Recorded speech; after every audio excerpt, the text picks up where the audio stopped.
नमस्कार दोस्तों, मैं विता या स्टडी विता पर आप सबका स्वागत करती हूँ।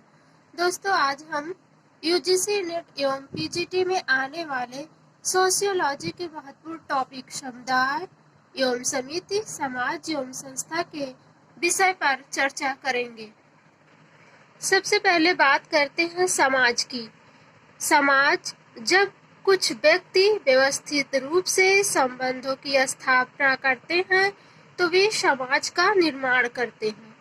जैसा कि किंग्सले डेविस ने अपनी पुस्तक ह्यूमन सोसाइटी में समाज के निर्माण हेतु कुछ आवश्यक बातें बताई हैं, जैसे जनसंख्या के निरंतरता को बनाए रखना, जनसंख्या में श्रम विभाजन, सामूहिक एकता, सामाजिक व्यवस्था में अस्थायित्व होना। समाज को और भी अधिक स्पष्ट रूप से समझने के लिए यहाँ हम कुछ परिभाषाओं की बात करेंगे। पहली परिभाषा दी है गिडिंग्स ने, जिसमें उन्होंने कहा है कि समाज स्वयं संगठन है, औपचारिक संबंधों का योग है, जिसमें सहयोग देने वाले व्यक्ति एक दूसरे के साथ जुड़े हुए या संबंध है। जैसा कि र्यूटर ने कहा है, समाज एक अमूर्त धारणा है जो एक समूह के सदस्यों के बीच पाए जाने वाले पारस्परिक संबंधों की संपूर्णता का बोध कराती है। वहीं जॉर्ज सिमेल ने कहा कि समाज व्यक्तियों का समूह है जो अंतःक्रिया द्वारा संबंधित है। अब हम बात करते हैं समाज की कुछ विशेषताएं जो मैकाइबर और पेज ने अपनी पुस्तक सोसाइटी में इस प्रकार दी है। समाज अमूर्त है, अर्थात समाज को छुआ नहीं जा सकता। समाज में समानता और विभिन्नता दोनों पाई जाती है। समाज जागरूकता पर आधारित है, समाज अन्योन्याश्रितता पर आधारित है। समाज में सहयोग और संघर्ष दोनों पाए जाते हैं। समाज केवल मनुष्यों तक सीमित नहीं है। हैरी एम जॉनसन ने समाज की विशेषताएं इस प्रकार बताई है। उन्होंने कहा कि निश्चित भूभाग का होना जरूरी है, यौन प्रजनन, सर्वांगव्यापी संस्कृति और निर्भरता। निश्चित भूभाग में इन्होंने बताया कि समाज एक निश्चित भूभागी समूह है। समाजों में भूभागी समूह होते हैं, जैसे गांव, बस्ती, शहर, तहसील, जिला आदि। दूसरा है यौन प्रजनन।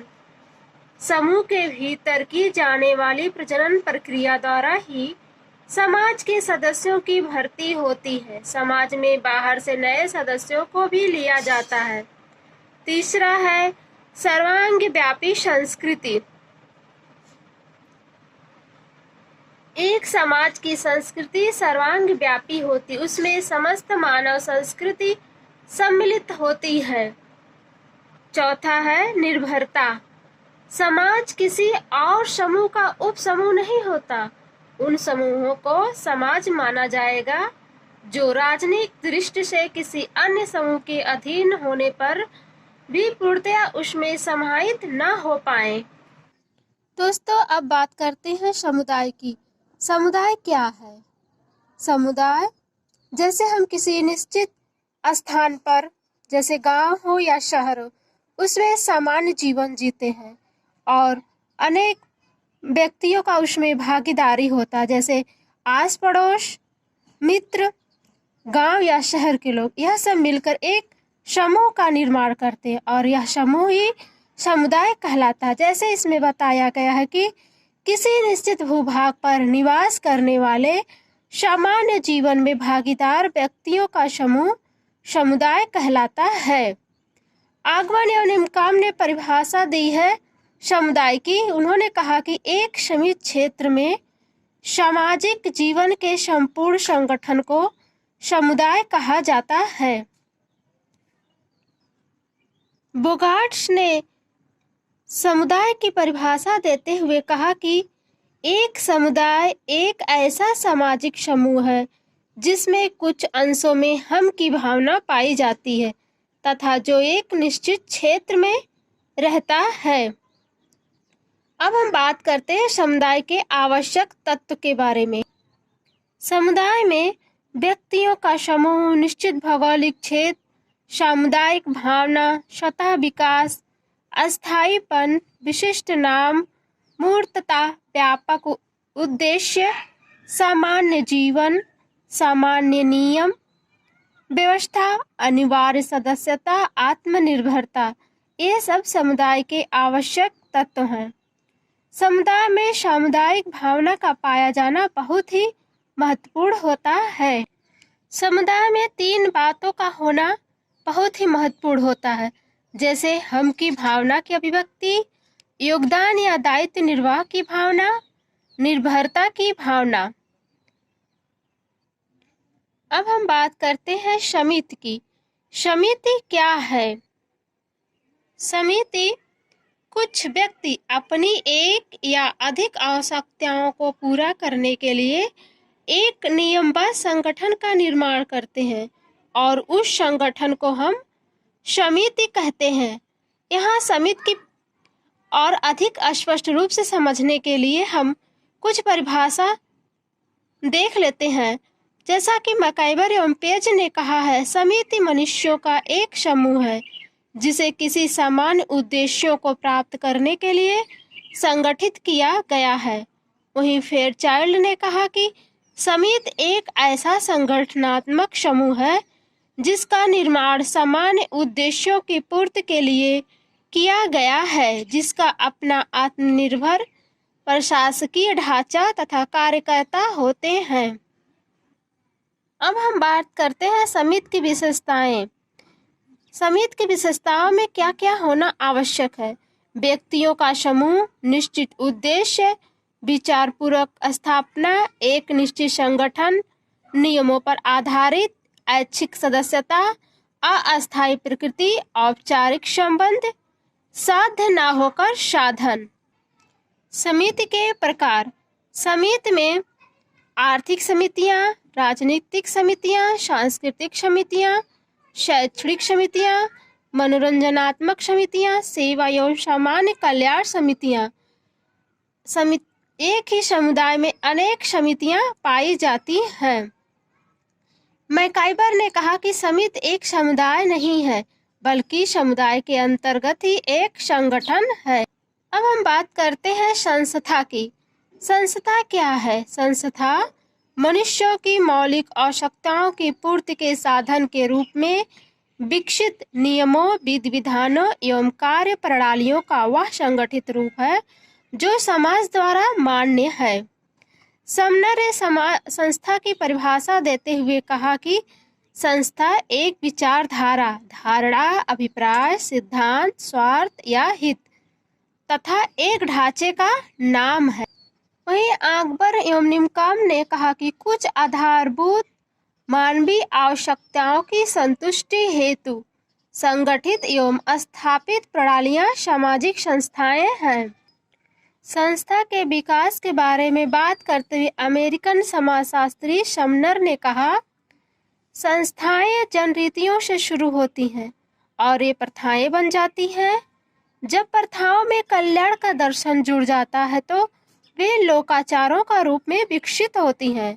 इसके पश्चात व्यवहार में लाए जाने वाले नियमों, निर्धारित कार्यों एवं उपकरणों द्वारा लोकाचार और भी निश्चित और विशिष्ट बन जाते हैं।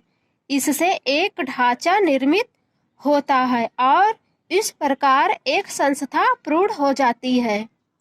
यहीं पर हैमिल्टन ने संस्था को सामाजिक रीति रिवाजों का एक गुच्छा कहा है। अब हम बात करेंगे संस्था की विशेषताएं।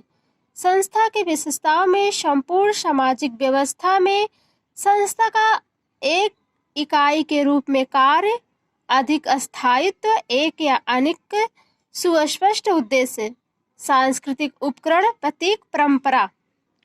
संस्था के प्रकार। संस्था कितने प्रकार के होते हैं, कौन कौन से होते हैं, आइए देखते हैं।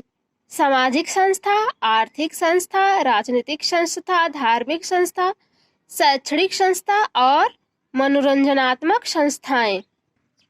हम बात करेंगे संस्था के क्या कार्य होते हैं, इनका महत्व क्या है।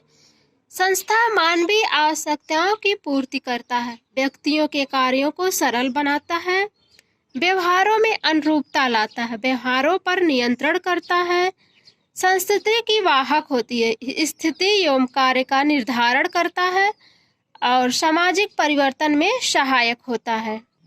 समिति और संस्था को और भी अधिक स्पष्ट रूप से समझने के लिए हम यहाँ उनके अंतर को देख लेते हैं।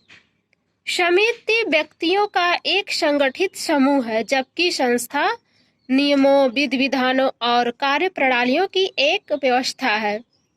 समिति मूर्त होती है क्योंकि व्यक्तियों के समूह के रूप में समिति को देखा जा सकता है, जबकि संस्था अमूर्त है क्योंकि यह नियमों, कार्य प्रणाली की व्यवस्था है जिसे देखा नहीं जा सकता। समिति व्यक्तिगत हित या कल्याण पर जोर देती है, जबकि संस्था सामूहिक कल्याण पर जोर देती है।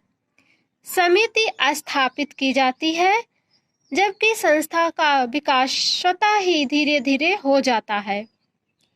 मनुष्य समितियों के सदस्य होते हैं, परंतु वे संस्थाओं के सदस्य नहीं हो सकते। जैसा कि मैकआइवर एवं पेज ने अपनी परिभाषा में कहा भी है कि हम समितियों के सदस्य होते हैं, संस्थाओं के नहीं।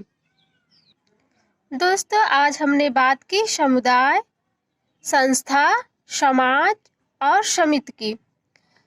अगले टॉपिक सोशियोलॉजी का अगला टॉपिक हम फिर लेकर हाजिर होंगे। तब तक के लिए नमस्कार।